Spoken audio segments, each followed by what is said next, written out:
экрана. Поэтому тут вас понятно, слышно, и понятно. видно презентацию, которую показываете. Поэтому Понятно. И здесь я Тогда просто можно сесть. принесла свой компьютер, чтобы картинка была, чтобы мы видели, что происходит в эфире. так, вроде можно. Давайте.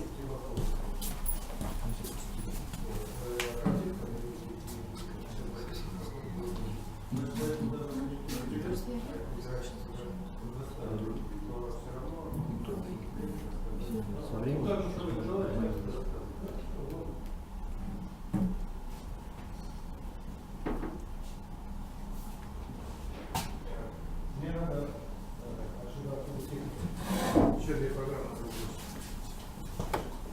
Семен, а есть у тебя какой-нибудь молодой человек соседнего лица?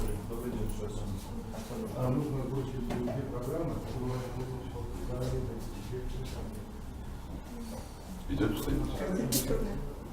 Черный? Ну, значит, пока не. Пока не запустили.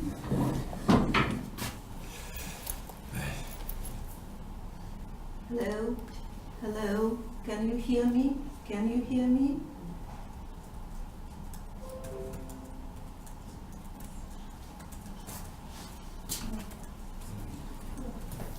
Hello? Hello? Hello?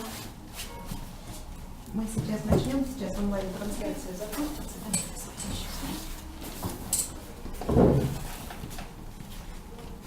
Hello. Oh. All right.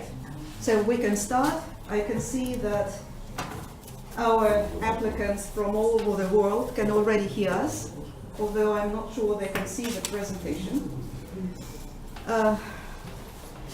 Guys, by the way, if you cannot see the presentation, it is the same that I sent to you some time ago, so you may simply listen to me as a radio.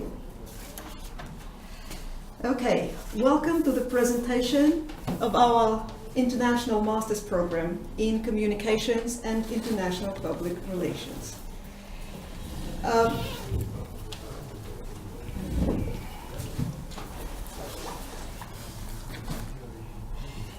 You probably know a lot about the National University of Science and Technology, MISIS, already, one of the leading technological universities in Russia. And the question arises, how come that we have a master's program in linguistics at a leading technological university? So just think, a master's degree program in linguistics taught in English, which actually prepares experts in public relations. But the university is so agile in its approach to education, so innovative, that the university management let us go when 3 years ago we came up with the idea of starting this program in communications and international public relations at MISIS. And here I'd like to say, thank you, very warm thank you to Professor Kaputkin, who is present here, because at that time, when we came up with this mad idea, Professor Kaputkin was the head of our college, the College of Basic Professional Studies, and I'd like to thank him for his support and the university management for their support.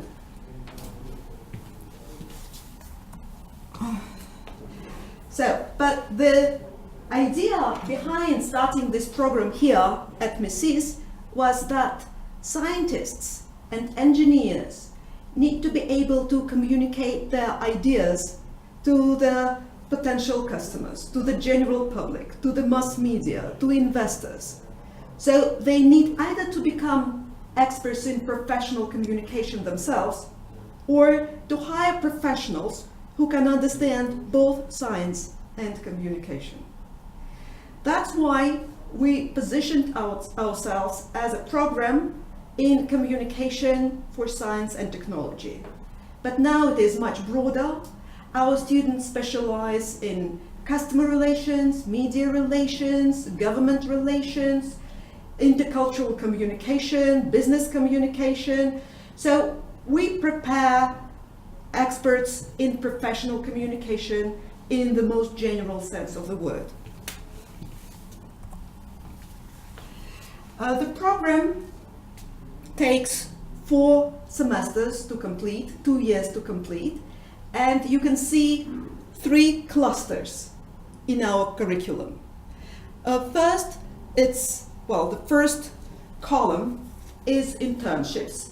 The program is very strongly practically oriented. That's why we devote a lot of time to different master classes, study visits, and internships. The internship starts in the 2nd semester when our students visit various organizations. They spend just a few hours in each of them, but they can communicate with practitioners. They learn from first-hand experience of such companies as this year, for example. They have already visited IBM, Intel, Medialogia, a Russian market leader in media analysis. Last year they visited BMW, Skolkovo, and many other great organizations. And then in the 4th semester, there is a large, long internship when our students spend a month or 2 in various relevant organizations, learning from experience and collecting materials from their master's thesis. Then the 2nd cluster, the blue column here, is research. The program has a very strong practical focus, but still, as any master's degree program, we include research in every semester of studies. In the 1st semester, our students do communications audit of different MISIS departments. It means that as soon as they enroll, as soon as they start studying at our program, they are sent, they are formed in groups of different nationalities, deliberately international teams, and then they go to different MISIS departments, interview representatives of these departments, collect all the materials they can about the communications of this department, analyze internal and external communications, the web page, brochures, leaflets, anything that they can find, and then they come up with their proposals. They conduct SWOT analysis, that is strengths, weaknesses, opportunities, and threats, and then they come up with the suggestions of how to improve internal and external communications of that department. In the 2nd semester, the research work consists of a research paper, this time individual research paper, that students write and present at the Students' Conference at MISIS. The Students' Conference is annual. It is called Science Days. And this year, students have to submit not only abstracts, like in traditional conferences, but also video clips. And there will be a separate competition of video clips with the winner getting 25,000 rubles.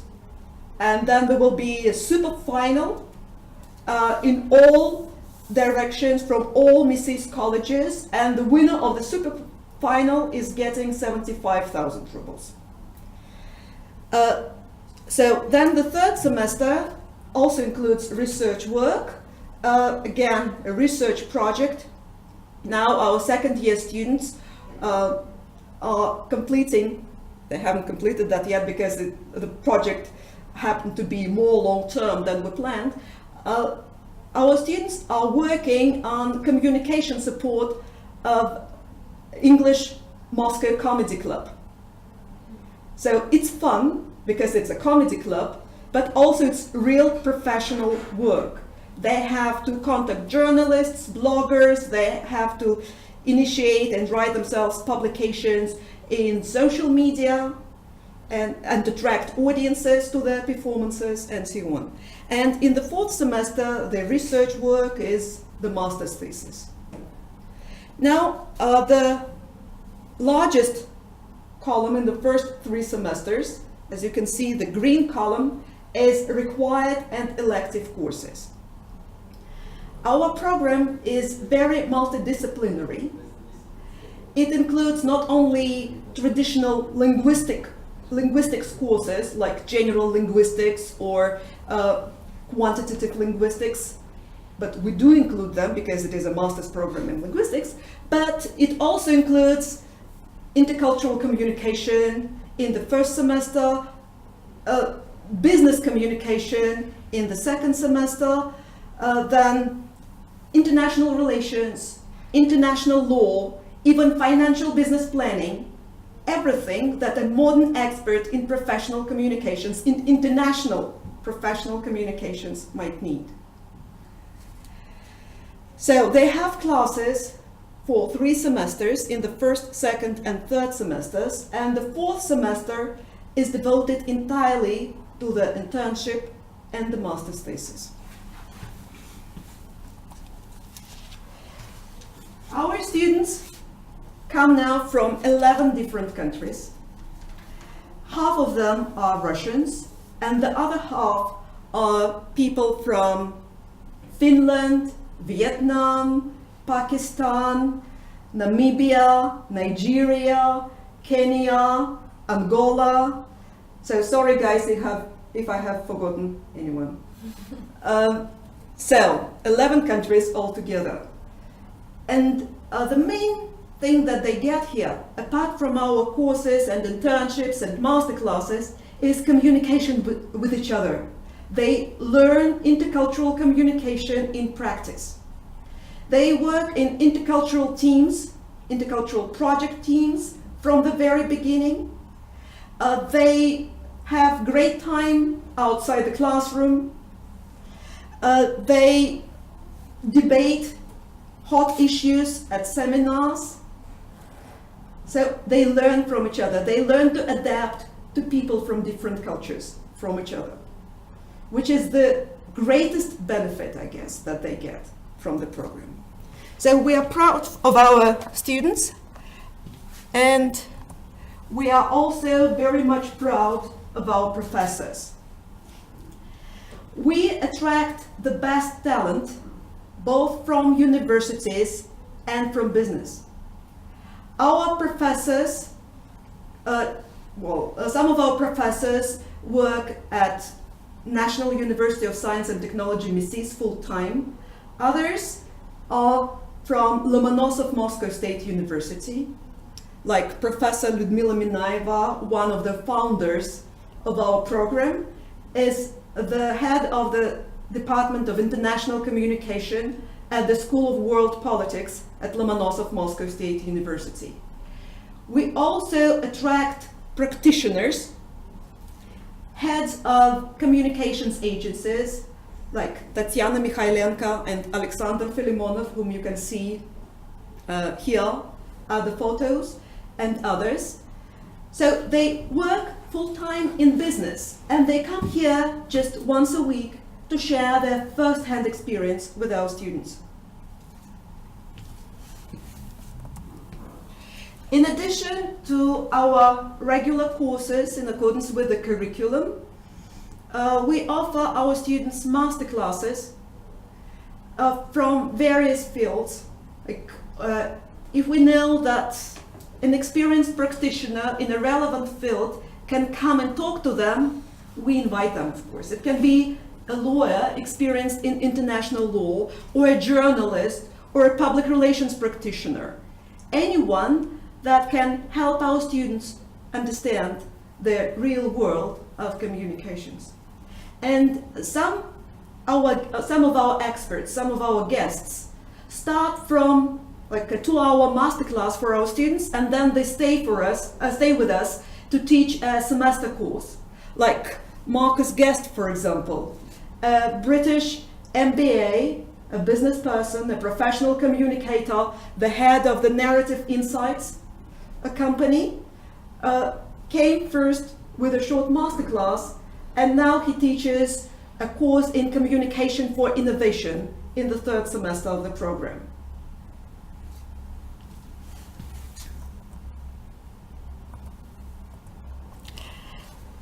So if you're interested, you may contact our department head, Lilia Bondreva, or me at any time. I try to answer emails promptly. So my phone always clicks, beeps to indicate that I've got an email, and I try to reply as soon as I can.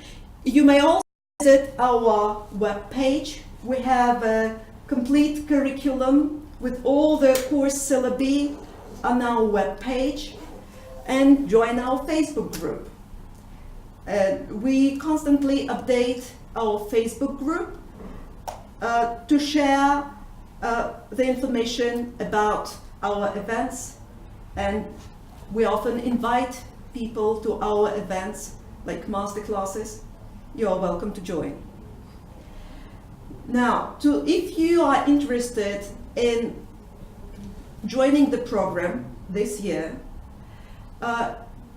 Russian nationals, Russian people, can submit their documents starting from the 20th of June through the Admissions Commission, and the international students have already started applying. We've already got about 40 applications from 14 countries of Europe, Asia, Africa, North America, South America for 2017. So the procedure is similar for Russian and international students. You submit the documents, and then there is an entrance examination. For international students, it is a Skype interview. For Russian students, it is a written exam here at MISIS, but the content is the same. The first task is to argue for or against a general issue. For example, newspapers are a thing of the past. Russian applicants have to write an essay, an argumentative essay on that, and international students argue for and against in a structured way, orally, in a Skype interview. And the second task is to give a comprehensive answer to a question in intercultural communication. You can find our entrance examination program on the webpage, on the program webpage, and prepare. But what we're mostly interested in is not your knowledge of theory of intercultural communications, for example, but your ability to think logically, to express your ideas, and, well, to adapt to different situations, to different intercultural clashes, I may say. Questions on intercultural communications are rather provocative. Like, have you ever experienced a clash of cultures? Or have you ever experienced racial or national prejudices and discrimination? Describe a situation and your reactions, your solutions to a problem. Because actually, there are two basic requirements that we have. First, that our students have a good level of English to be able to study. Well, it is not necessary to have 8 in IELTS or C2 according to general European framework, but your English should be sufficient to understand lectures, to participate in seminars, to write research papers in English, and to read literature. And the second requirement is the openness of mind, because everything is very flexible, non-standard here. Like, people from almost all the continents, apart from Australia and Antarctica, studying together in the same room. All the relevant disciplines, from law to linguistics, taught within the same program. And changes happening all the time. We constantly adapt our program to the needs of our students. So we try to be like gas. to adapt to conditions. So this is what the modern fashionable of a concept of agility, being agile, means. And we try to help our students to become agile as well, to be able to adapt to the professional world of communications. Thank you very much. Now I'm ready. First, I will show a video. During the video, you may think of questions you would like to ask, and then I will be ready to answer your questions.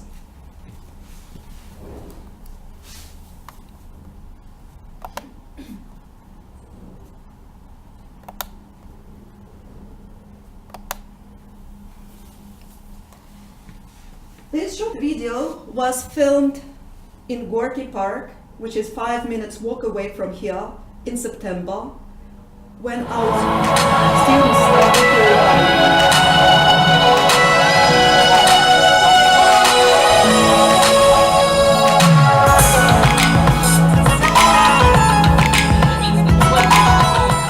Hi, my name is Mimi. I'm from Vietnam, and I'm just a graduate from Bachelor of Professional Communication, and now I came here to study master program at MISIS.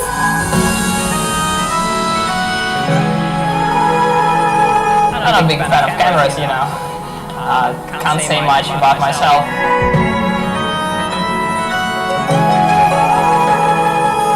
The first day I really enjoyed it because it's so interactive.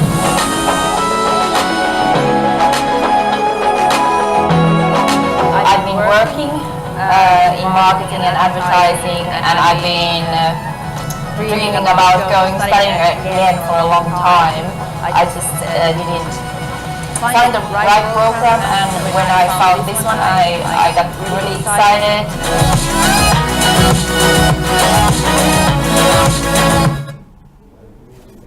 So they left me with an open mouth, sorry.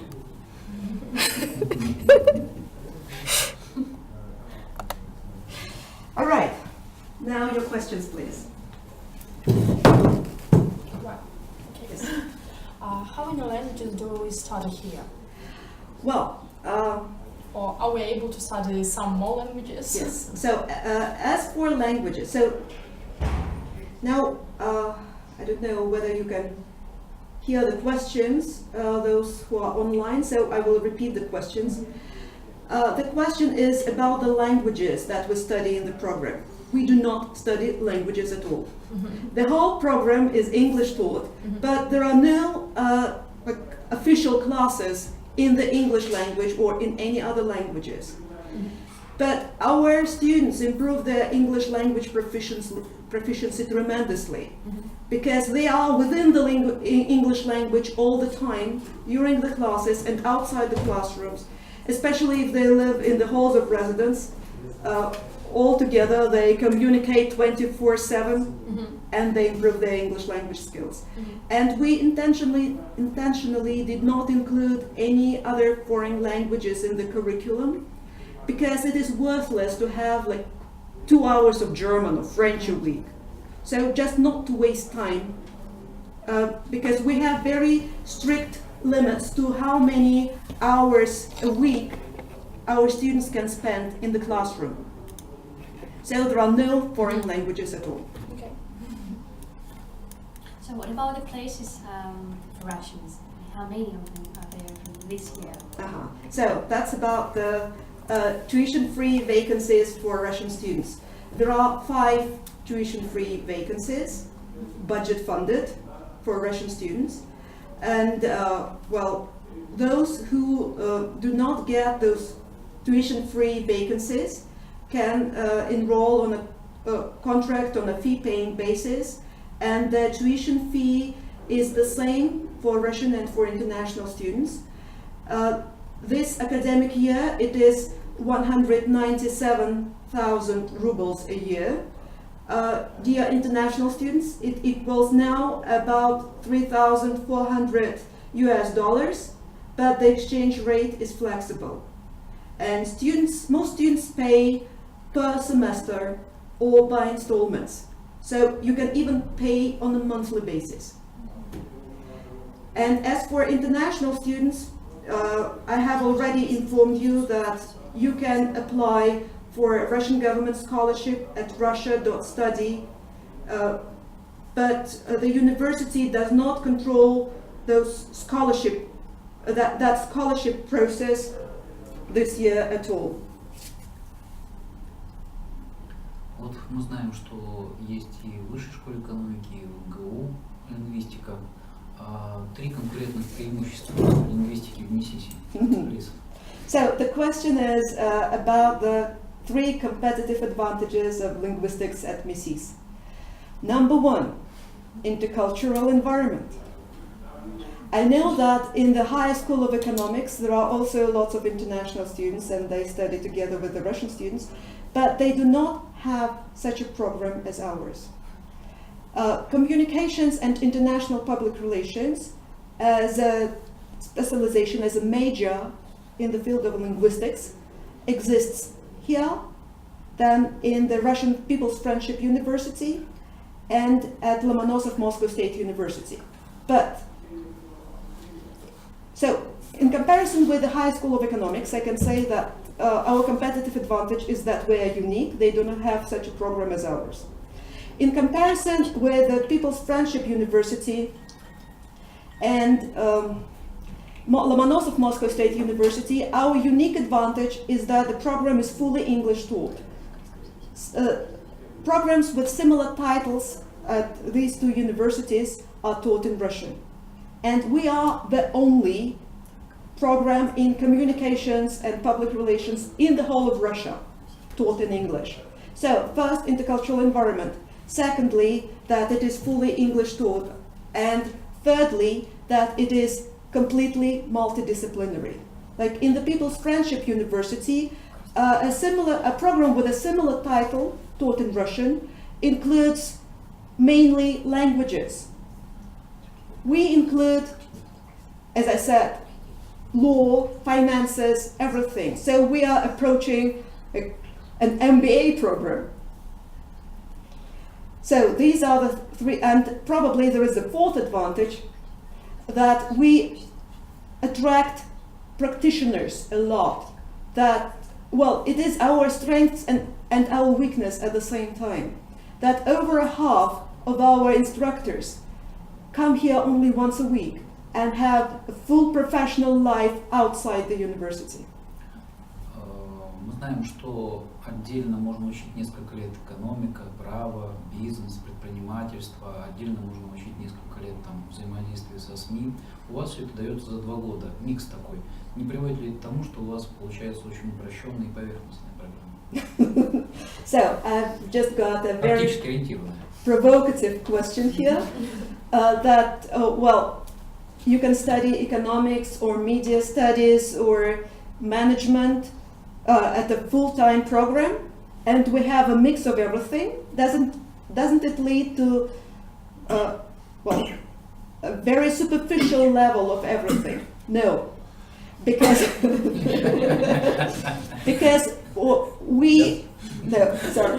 because we attract top professionals in each field. It is not a linguist teaching international law, for example.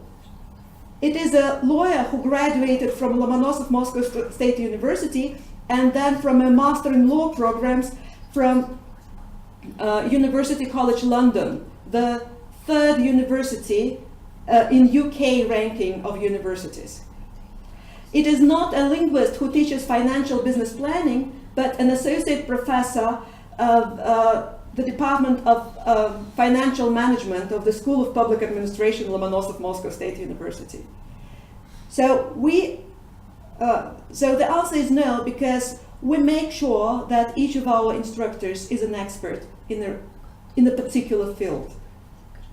And also students have to do lots of independent study. They have to do projects for almost every course. They have to read a lot. They have to do practical assignments to make sure that they get the relevant skills in every course of study.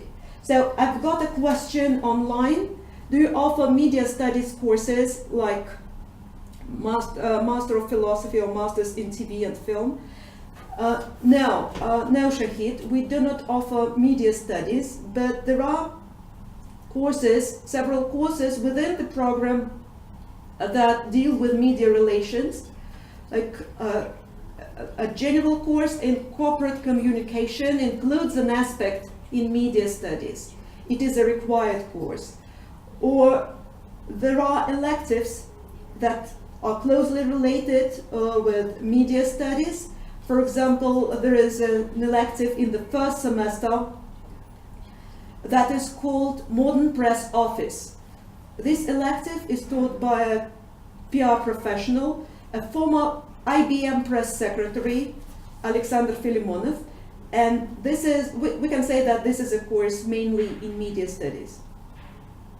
But there is no separate program, separate degree program in media studies here. Если вы, скажем так, чтобы в 2 года дать много знаний по большому массиву вопросов приглашаете глубоких профессионалов, как я понял, то высокопрофессиональным практикам, ученым надо, соответственно, платить. Но мы знаем, что в российских вузах профессора получают 20, 30, 40 тысяч рублей в месяц, то есть крайне низкие зарплаты. Каким образом вам удается приглашать высокооплачиваемых профессионалов? So, the question is about attracting top-level professionals. How can we afford to pay top-level professionals the fees that they deserve, that they are used to? Well, first of all, we use personal charm as much as we can, and we persuade them that it is real fun and great drive that they get from classes, from communication with our students. And, well, they really enjoy. So we look in their eyes, right? And after their first classes or after their master classes, and we try to figure out whether this person really enjoys what they're doing. They are. Because there is a trend now among top professionals that they do not only take, right, they give, and at a certain point they enjoy giving back to the society. So we look for the professionals like this, and of course that is the greatest challenge for us. A, to find a top professional. B, to make sure that this top professional can teach in English. And C, most importantly, that this top professional with fluent English is ready to work with us. Yes, they do not work free of charge, but we do not offer them the rates they deserve. What we pay them here is like a form of saying thank you for their time and efforts. So the short answer is that we look for people who enjoy teaching international groups of students.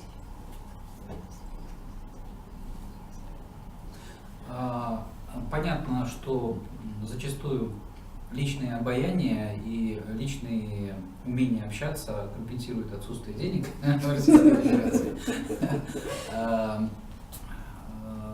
На ваш взгляд, уровень того, что вы даете здесь, в этих стенах, и уровень того, что дают зарубежные университеты, выше, ниже, на уровне, в чем-то сильнее, в чем-то слабее? So, the comment was that, of course, it is clear that personal charm can sometimes replace money. And then the next question is about the level of teaching here, how it compares with other universities in other countries. Well, judging by my own experience, I can say that Russian education system in general is still at the top. Many years ago, I spent a year at Coventry University in the UK.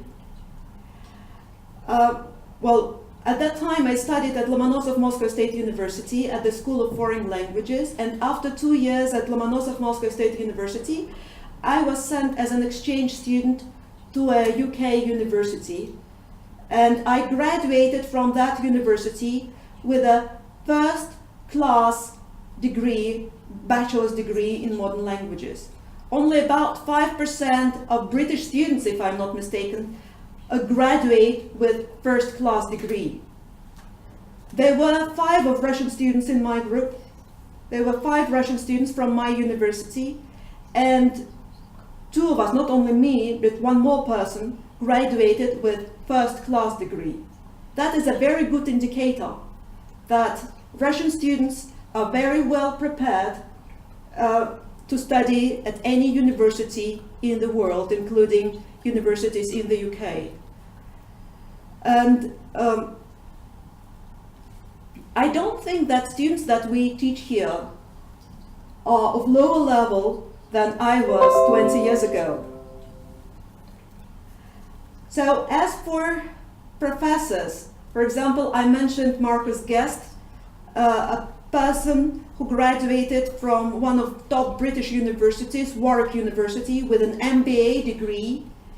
And well, he spent 1 semester with us teaching communication for innovation, and he was very impressed by the level and motivation of our students.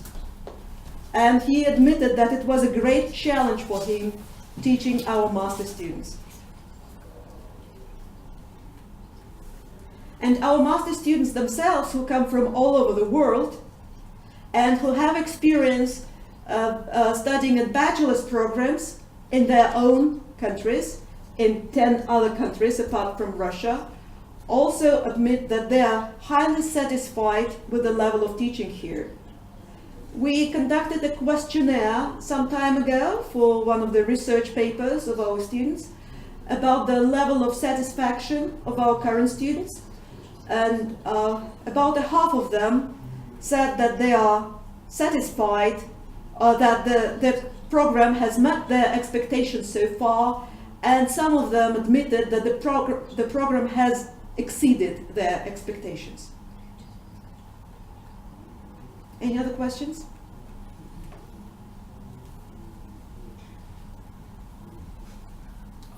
Каждый год, я думаю, вы совершенствуете свою программу бакалавриата. Какие магистратуры? Какие приятные сюрпризы мы увидим, изменения в наступающем году? Какие выводы делаете из того, что вы как бы вот отучили год? Какие новые изменения вводите? Что учитываете, может, из международного опыта? So the question is about the changes in our program, what to expect, what pleasant surprises to expect next year. So our pleasant surprises probably include new instructors, new experienced professionals that we're looking for. For example, in fall 2017, in half a year, we are going to offer the course in digital communication for the first time. And now we are looking for experienced professionals in digital communication. There is a negotiation process going on, and I hope that in fall this year, in the next academic year, we are going to get new experienced members of our great team. Also, our internship is improving. Our network of contacts is enlarging. For example, this year, as I mentioned, our students have visited already IBM and Intel, and they are planning to visit Google in the next month or so. And probably there will be a pleasant surprise next year when they are offered internships, like 1 month or 2 month internships in Google or IBM. Well, I don't know whether it can come true, but nothing is impossible.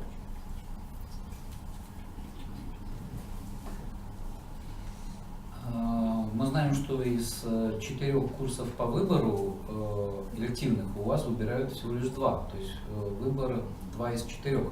Планируете вы ли расширить набор элективных курсов, увеличить свободу студентов? So the question is about the electives. Currently, the choice is either or. So there are 2 courses and students have to choose one of the 2. and there are 2 pairs of electives each semester. So there are 4 electives and each student can choose 2 of them. And the question was whether we are planning to increase the freedom of our students and offer more electives to choose from. Well, the problem with electives is always finding instructors who would be ready to wait and come if their courses are elected, and agree to wait for 1 more year if their course is not elected. So of course we can invent new course titles, we can find new professionals, but when we negotiate with top-level practitioners, we should give them some definite promises that the course will run. And if there are over 2 electives, it's very difficult to organize that. It's very difficult to promise anything for sure to our instructors if there are more than 2 courses. Because now, for example, there are 19 students in the first year. They are divided between 4 electives, 2 and 2, and then 2 other courses. So there are 4 people teaching elective courses in this semester. And according to MISIS regulations, there should be from 10 to 15 people in a group for each elective. Last year we had, in our first intake, we had only 8 students, so they couldn't take more than 1 elective. That's why the digital communication course did not run last year. Now as we have 19, they can split into 2 parts, like 9 and 10, for example. But if we offer 3 electives, we cannot split them into 3 groups. So one of the 3 electives would not run anyway, even if someone expressed their freedom of choice. We cannot split 19 into 3 groups of 10. Now, sorry, I have 2 questions here. Regarding the interview, how many minutes will be spent on a question posed to a candidate? Divine, the interview is not that formal. I can wait for a few minutes before you get ready to answer the question, and then you may speak for as many minutes as you need to cover the topic, definitely more than 1 minute, but I do not set the time limit. I do not say that, well, you should speak no less than 10 minutes. The formal side is less important than the content and the communication skills that you demonstrate at the interview. And then the next question from Divine is what kind of other innovations are included in the program that will help international students tailor the knowledge acquired to some specific issues in their home countries after graduation? Well, we try to make sure that international students learn from Russian experience and also use the experience that they got in their own countries and, well, do some comparative analysis, at least at the level of the master's thesis. For example, my final year master's student, whom I supervise, comes from Ghana. He is a broadcast journalist from Ghana, and his master's thesis is devoted to social media use in customer relationship management.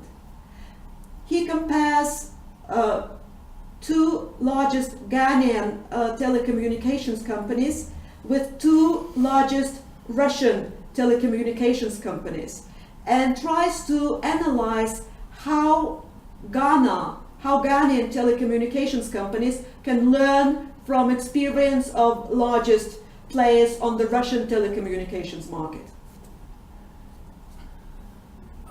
Нам бы хотелось к вам очень попасть, поскольку у вас очень подкупающая энергетика, и ваше выступление нам очень нравится.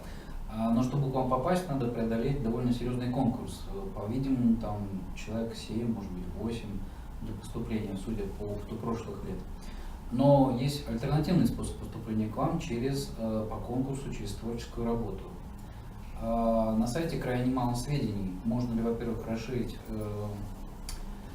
требования к этой работе на сайте, а сейчас, пользуясь случаем, прокомментировать, какие именно 5 критериев, что вы посоветуете, на какие темы писать, на что обратить внимание, какой объем этой работы, поскольку остается, по-моему, порядка 2 недель всего лишь до окончательного срока подачи. So the question is about the contest of research papers that help students get into our program, get enrolled in our program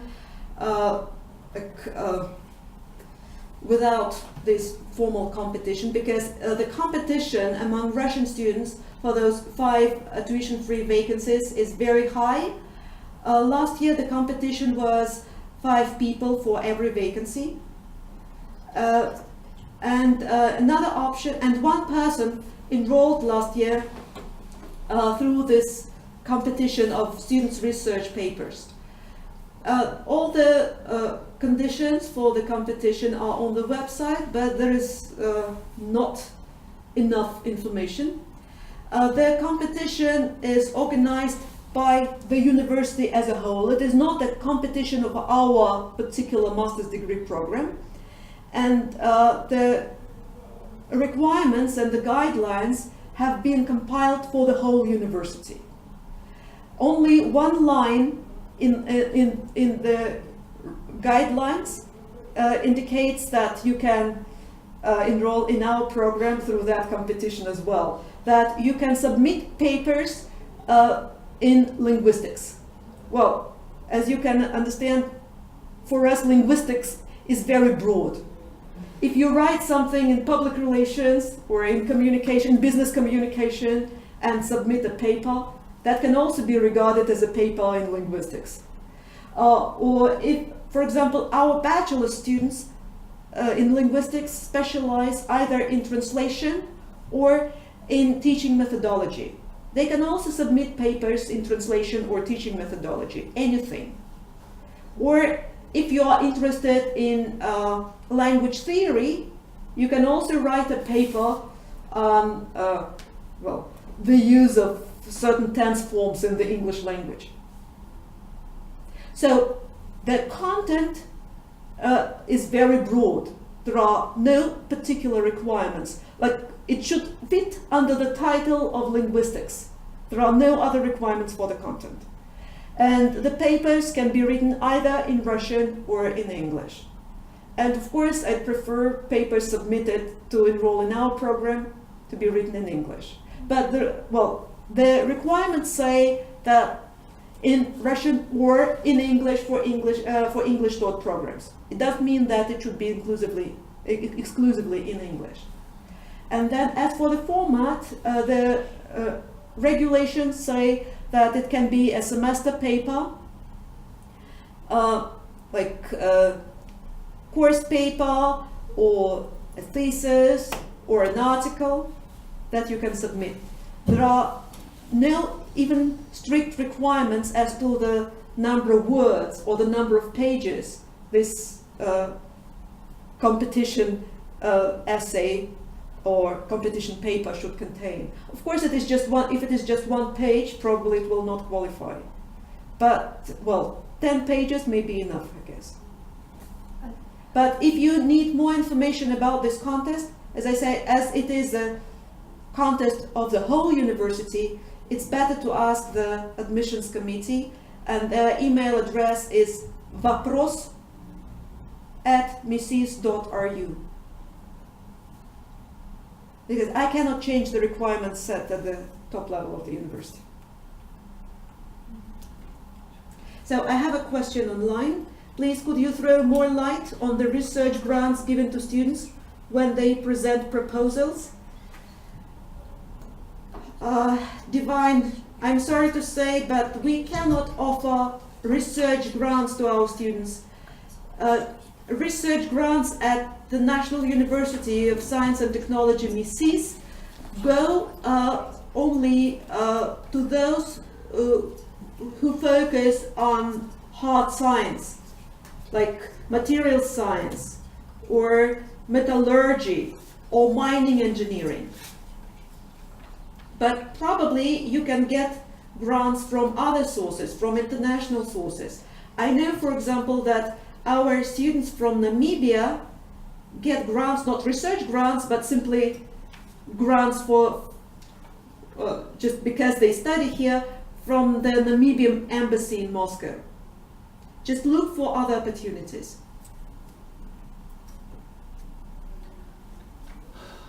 При поступлении к вам учитываются, значит, либо результаты творческой работы, либо сдача экзамена, правильно? Как дополнительные баллы, мы слышали, не знаю, так-то или не так, можно получить за красный диплом. Есть ли еще какие-то там стажировки за рубежом, участие в волонтерской деятельности, там, знание там нескольких языков, я не знаю, активная социальная деятельность, еще что-нибудь, что учитывается, или только красный диплом и все? So the question is about the additional points that students, that applicants can get in addition to the points for the entrance examination or for the paper, for their paper in the contest of research papers. Well, again, it is determined at the university level, not at the department or program level. And according to the university regulations, number one is the victory in the research papers contest, which gives 100 points, the top number of points for the examination. Number two, yes, it is the bachelor's degree with distinction. Like in Russia it is called red diploma. And this degree with distinction gives 10 additional points. And then if you are an Olympic champion, it also gives additional 10 points. Or there are certain competitions like national IT competition that gives additional points for those who enroll in IT programs, and like special competitions in certain fields, but not in linguistics. So basically for our students, the opportunity to get advantages, there are two opportunities to get advantages. First, this contest of research papers, and secondly, the degree with distinction. And last year, 4 out of 5 students who enrolled in our program on the tuition-free basis had those degrees with distinction, red diplomas. And the top number of points was 109 out of 100. So our graduate, a graduate of our bachelor's program, got 99 points for her entrance exam, and then 10 points for her red diploma, for the degree with distinction. And only the 5th person, the last person on the list, managed to enroll without this degree with distinction with 99 points, just 99 points for the exam. So the range last year for those who got tuition-free vacancies last year was from 109 to 99.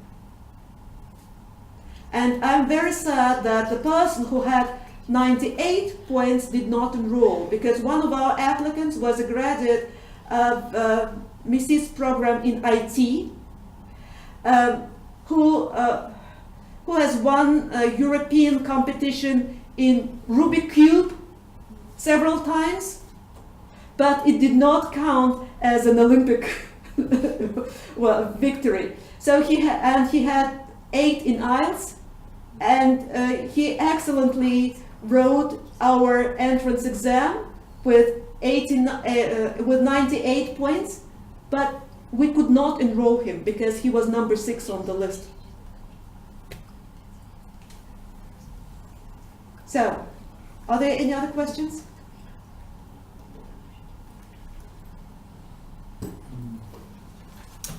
Я так понимаю, что вы долгое время учились за рубежом по разным программам и как бы своим трудом, своим талантом пробились, ну, скажем, получили гранты какие-то и обучались там, правильно? А плюсы и минусы образования там и здесь, ну, в магистратуре. So the question is about my personal experience of studying at universities in other countries and about advantages and disadvantages of studying in Russia and in other countries. So as for European universities, the main difference from Russian universities is that students spend more time on self-study in the libraries, preparing for classes, doing teamwork. Well, it is different from bachelor's programs in Russia, because in our bachelor's programs, students spend most of their time in class. They prepare to classes, but their main, so the most time-consuming part of education for them is not sitting in the library, but sitting in the classroom, unlike in Western universities. As for the master's level, well, I would say there are not many differences between master's programs, how master's programs are organized here and in the West. Again, because we are limited in the number of class hours our students can have a week, we make much more emphasis on independent work than in bachelor's programs in Russia. Well, I would say that our master's program are more Western style in the approach to education, and there are fewer differences between master's programs in Russia and in the West than between master's programs in Russia and bachelor's programs in Russia. Our students who graduated from bachelor's program at the same university need some time to adapt to new requirements at the master's level, whereas students who arrive from other countries to study at our program find it easier to adapt because they are used to independent work. They are used to group work, project work. This is what they did at their universities. Probably for international students, the greatest change is our exams, our oral exams, because they're used to writing exams, not to speaking to their professors at the exams. But they like it. This is a great stress for them, but they enjoy that.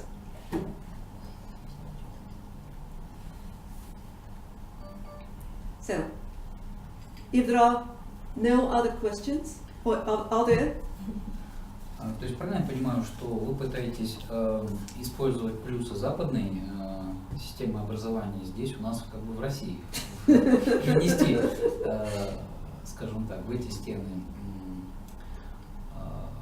Насколько это востребовано российским или зарубежным компаниям? Насколько здесь отклик, потребность в специалистах, которые вы готовите, больше? Или, скажем, за рубежом более востребованы наши такие специалисты? Или там своих хватает?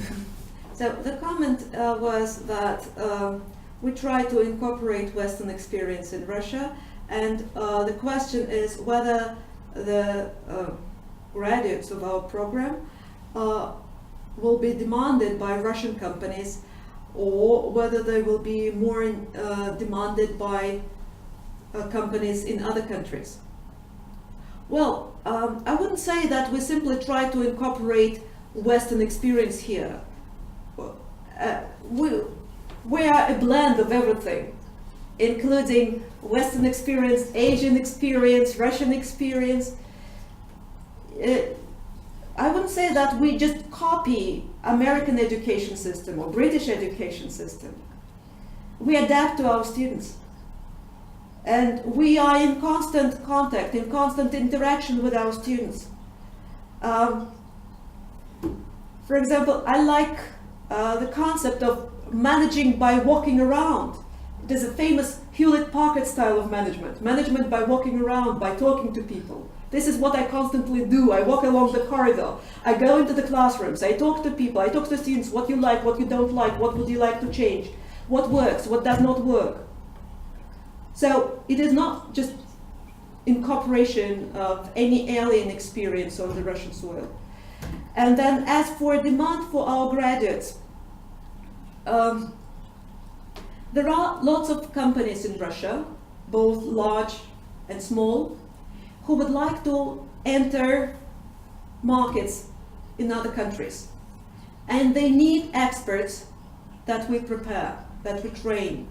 For example, a startup founded a few years ago by Mrs. graduates wants to enter an Arabian market and an American market.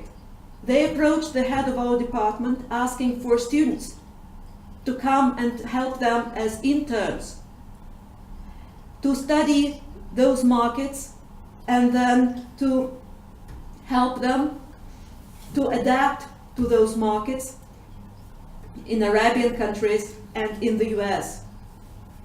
And the company specializes in industrial design. So a company like that definitely needs our students. Or multinational corporations, both in Russia and in other countries. They need experts in intercultural, international communication to be able to work with multinational teams of employees, to be able to enter other markets, to be able to adapt to the Russian market. They need such experts. And one of public relations practitioners approached us recently with the idea of creating a virtual international office, that our graduates will return to their countries and then they will be part of that virtual international office.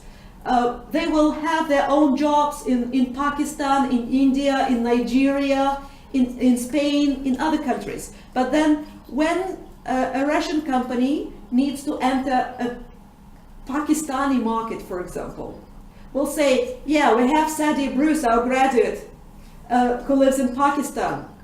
She can help you analyze the market that you are planning to enter.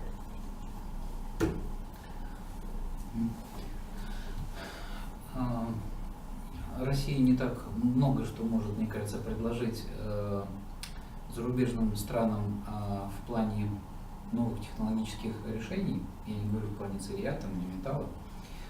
Но тем не менее я понимаю, что необходимость в нашей первой линии обороны, в людях, которые грамотно будут продвигать наши продукты за рубежом, она востребована.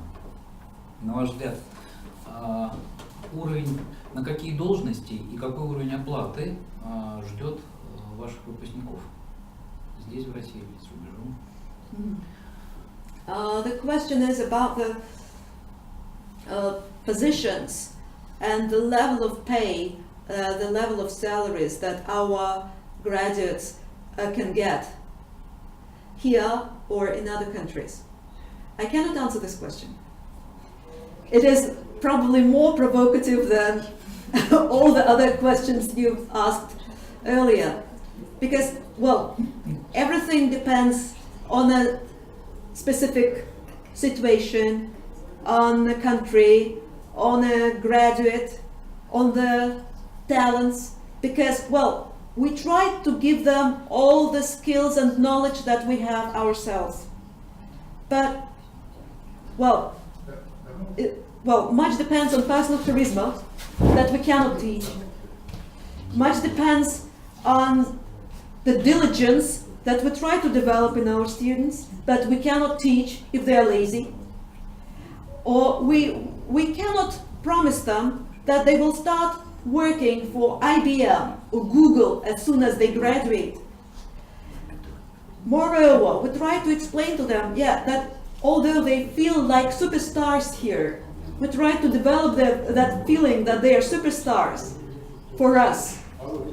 But it doesn't mean that they will be superstars in Google, even if they get employed there. That they will need a few years after graduation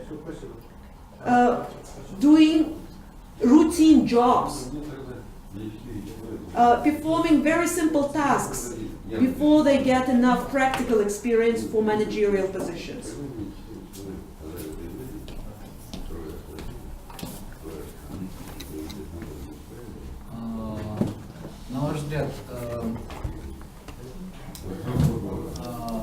вещи, которые вам хотелось бы улучшить в магистратуре, если бы это было в ваших силах? Что бы вы хотели бы поправить, улучшить, если бы это было в ваших силах? Чего не хватает до идеалов? So, the question is about, and I hope this is the last question because we have one more speaker who is going to talk about master's program in physics. The question is what I would improve, what are the 3 things that I would improve in our master's program if I could. Number 1, to develop we need money. Of course, we can work, we're used to working with zero budget or almost zero budget. But if we had money, we could add it to our personal charm to attract even more top-level professionals from all over the world. Number 2, well, probably, I don't know what is number 2. I'm happy with everything. Number 2, well, probably we need our own palace on the bank of the Moskva River, the whole palace for ourselves and for our teachers, for our students, and for our books. And number 3, well, which is unattainable, I personally need much more than 24 hours a day.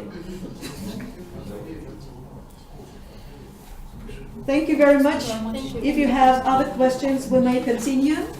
And I will tell my colleague that he could start.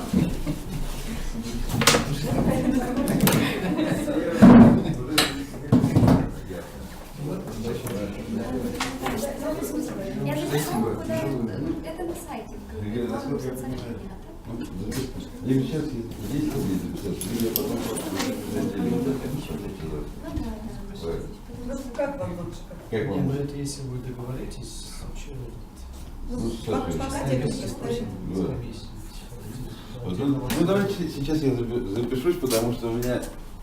А вы уже все, да? Да. Вот. Ну, давайте запишусь, чтобы быстро это прошло. У меня мало информации. Ну, давайте, что у вас? Вот это у вас? Да. Вот, 2 слайда. Да. Так, все, я вроде свои все забрала. Спасибо большое. Извините, на самом деле мне надо было сразу прийти чуть раньше, записаться. Вот, и все, потому что явно не будет. У меня презентация на 15 минут была. Ну понятно, а у меня гораздо меньше. Спасибо большое. Так, тогда, значит, этот здесь, да, у нас? Вы можете сесть, где хотите. Звук записывается здесь? Да, здесь. Понятно. Вот, значит, в 2017 году, в этом году, кафедра физики набирает на направление подготовки техническая физика в магистратуру сроком обучения на 2 года, профиль физико-технологических процессов. В принципе, это магистратура по направлению технической физики в Москве, кроме нас, еще есть только в институте, в университете имени Баумана. Вот. Основная цель этой магистратуры – это научить ребят, научить выпускников бакалавриатов любых практически технических специальностей создавать новые методы производства, создавать новые технологические процессы. Дело в том, что обычное обучение в бакалавриате дает возможность человеку выполнять инструкции, вести уже разработанные технологические процессы, вести, если это человек идет на какие-то исследовательские должности, то вести, проводить исследования в качестве исполнителя. Здесь мы будем обучать наших студентов магистратуры тому, как разрабатывать, как доводить до ума, доводить до конечного потребителя новые технологические процессы, либо как исследовать, как организовывать исследования технологических процессов и производств. Поскольку наш университет есть университет по материалам, то основано это будет все, естественно, на технологии производства, технологии обработки, технологии исследований и именно материалов, начиная от угля и заканчивая медицинскими материалами. Вот на данном рисунке, на слайде, нарисован гибочный стан.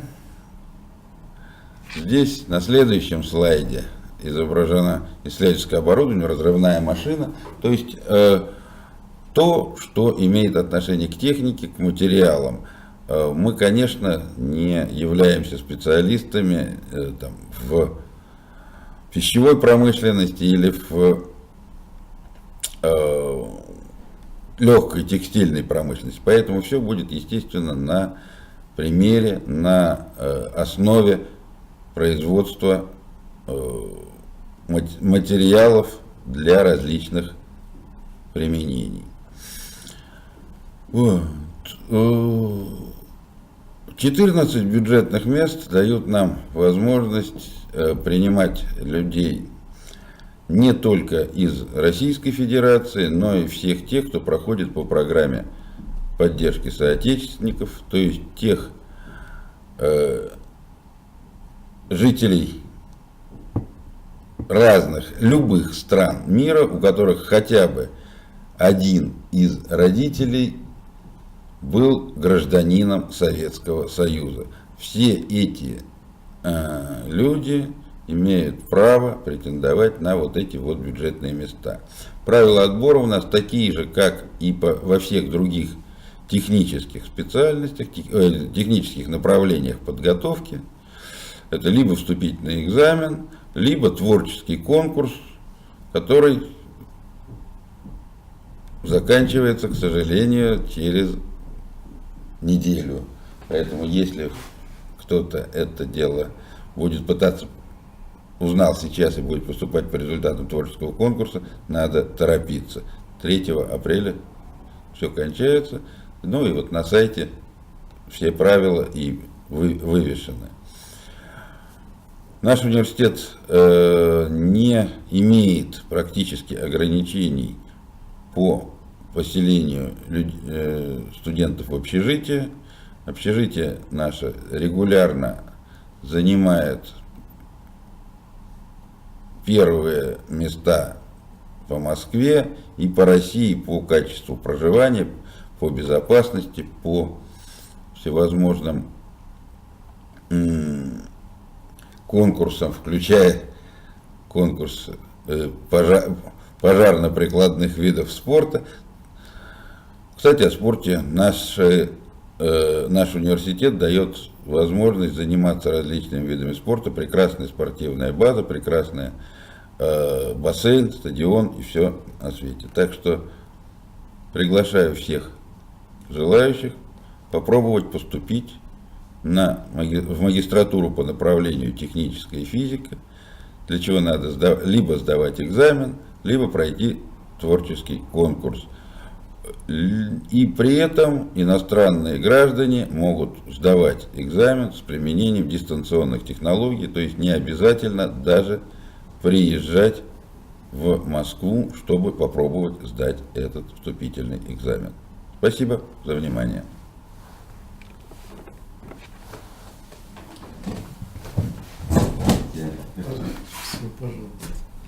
Спасибо. Кратко. Ну, самое главное, чтобы было. Ну да, что кратко и содержательно. Так особо оно не отличается до других технических специальностей.